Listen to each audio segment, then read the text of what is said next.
இந்த பாடையில 3 புடி எங்க அண்ணன் விழுது, 4வது புடி என்னது. இதை எவனும் தொட முடியாது. எவனுக்காவது நெஞ்சில தைரியம் இருந்தா இதுல கை வைங்களா.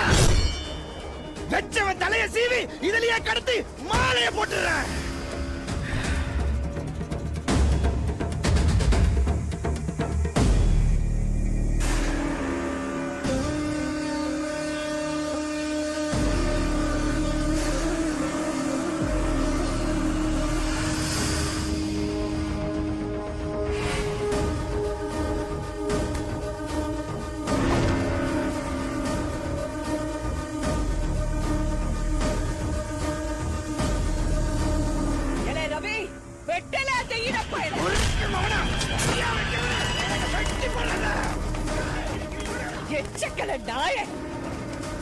அண்ணன் தம்பி பிரச்சனைக்குள்ள அடுத்தவனுக்கு என்னெல்லாம் சொல்லி கிடக்கு அறுத்து போடுவோம்.